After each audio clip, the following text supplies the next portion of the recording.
Ride till I can't no more. Oh, we're live. I guess I should turn off the music now.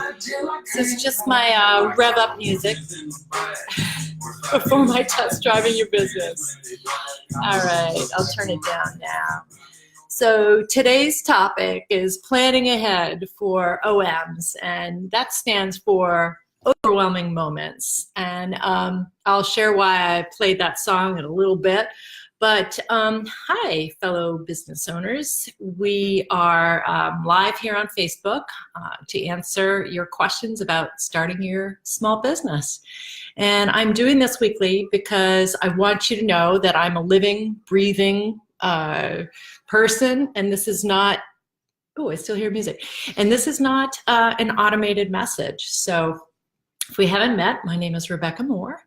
And if we have met, hey, I founded In a Nutshell Consulting to share my 25 years of experience and encourage women who are starting their own business, those who have never done it before, or those who are looking to develop a new product or service or take their business to the next level. So my background is that I founded a venture-backed.com back in the day, and I've also since then worked for bunch of nonprofits, startups, served on the board, done business development and sales. And I really, in my heart, believe it is possible to create meaningful and fruitful livelihood on your own terms. And I know that it takes a lot of dedication and focus and surrounding yourself with people who get it. So that is what I'm doing, and I'm here to help you. So I come alongside founders and mostly women in their third chapter of their lives after having had a career and maybe bringing up a family, and they're looking to do something more entrepreneurial. And my mission is to really focus on business growth and messaging clarity for your business and to help get you out of overwhelm and into focus. So that means developing a plan for building an audience and providing a great service. So let's get into it. Before we dig into the topic of today, managing overwhelm and preparing for it, I just wanted to mention two upcoming events very quickly. May 10th, which is next week, there's a Pepper Lane Boost, and this is a roundtable for mom-owned businesses to get feedback on an issue that they're facing in their business, or just to practice their pitch and to network. So that's on May 10th at 8:30 at Lexington Wealth Management. And then on May 22nd, I'm opening up a 3-week mastery series, which is called, that's my dog, Moxie, Creating a Messaging Strategy to Convert Your Digital Visitors to Customers. Now I just have to practice saying it. So this series includes 2 90-minute group webinars. The first one starts on May 22nd. The second is on May 29th. And then a one-on-one 60-minute private strategy session with me. And then a private Facebook cohort group so that you can interact with each other throughout the 3 weeks and beyond. So earlier this week, one of my daughters played this song on the radio, and I just thought it was hilarious because it was an innovative mashup of rap and country music, and you may know it. It's called Old Town Road. It's a remix with Lil Nas and Billy Ray Cyrus. And when I was feeling all stressed out about getting stuff done this week, I played it, and it made me so happy and relaxed that I just wanted to use that as my example of one way to handle what we call overwhelm moments. There's my dog. That's Moxie. So all business owners, this is just my message to you, all business owners face overwhelm moments, and for many it can last for months. And also, if you're running a busy household and trying to stay sane, you've got an added dimension of complexity to running your business. So one of the biggest reasons that women never start a business, or they maybe start and then stop, is because of overwhelm. So I want to share a few tips to prepare, to help you prepare in advance so that when the overwhelm moments hit, you are prepared. Okay, so I've collected these tips both from my own experience and also from some of my favorite mentors who have started and run their own really successful businesses. So the first tip number one is to create a master plan. And there's an entrepreneur named Carrie Green who wrote a book called She Means Business, and she's the founder of the Female Entrepreneurs Association. She has a really wonderful process, and she calls it, let's see, what is it? It's like a 90-day business success plan, which I've been through. But one of the things she recommends doing, and I agree wholeheartedly, is to start where you want to be 5-10 years from now. Write down your big, hairy, audacious goals, your BHAGs, and put them in a notebook, all right? Then, if you can, winnow it down to what you would like to do 12 months from now. What annual revenue do you want to earn? What's your goal, okay? So, for instance, if you want to earn $100,000 a year, obviously you're going to need to be generating $10,000 a month. You know, I mean, give or take a few thousand. I'm just dividing by 10.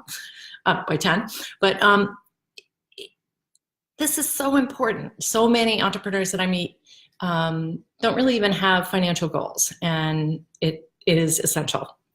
So then the next thing that you need to do, and obviously that's revenues before expenses, so that's why I only divide it by 10, not 12. What monthly sales do you need to generate to achieve this? And if that seems like too big a goal, then pick one that you think that is realistic to start with, and then figure out what services or products that you can consistently provide that can generate that volume of sales.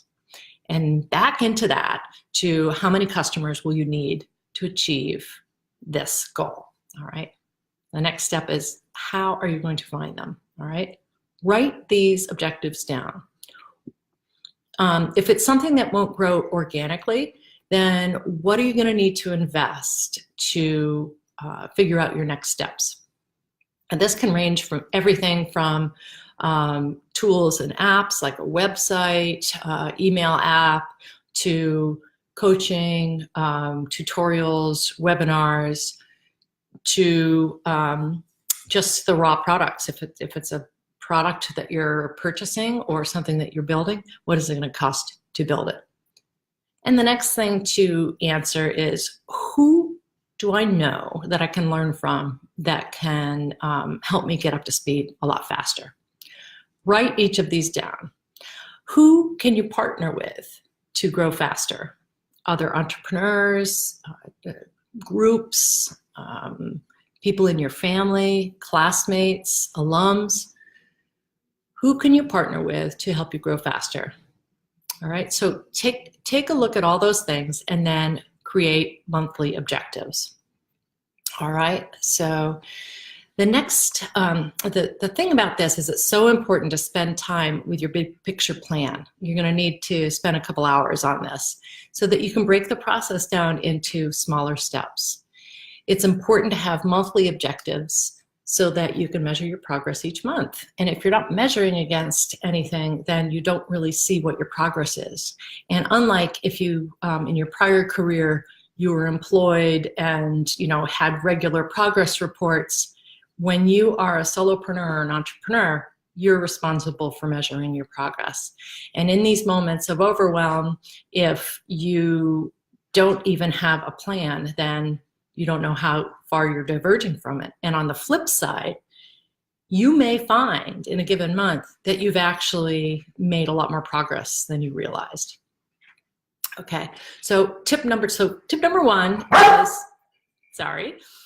one is coming up with your big plan, your 10-year, 5-year, 4-year, 1 year, 6-month plan, okay? The next thing is, number 2, keep a master calendar. And what I recommend is not just in your electronic, in your iPhone or iCal or Google Cal, but something you can look at, you can open it up and look at, all right, one entire month at a time. Block off times of the day that you're going to work on your business. Okay, and I recommend figuring out what is your most productive time when you're most energized and you're most focused and you have the least amount of interruptions like barking dogs and kids texting you to come pick you up at school. Then get really, really granular. Color code times.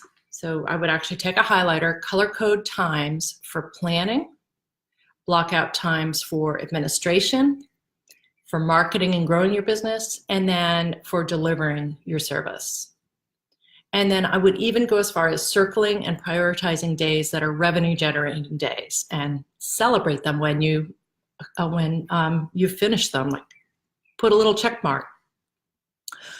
It's really, really important to assign days when you're going to focus on different marketing channels too. So for me, Thursday is my Facebook day. All right. And so that's when I do my Facebook Lives. Normally I do them at noon, but I had a conflict today, so it's 5. That's why I'm getting all the barking and calls. And then keep your calendar handy. I cross-reference it with my family calendar and my online calendar many, many times a day. But it's just nice to be able to have a month glance to look at all in one fell swoop. My tip number 3 is to keep a daily journal of priorities. Now, I got this from listening to Mel Robbins. Many of you may know her 5-second rule and her TED Talk. Honey,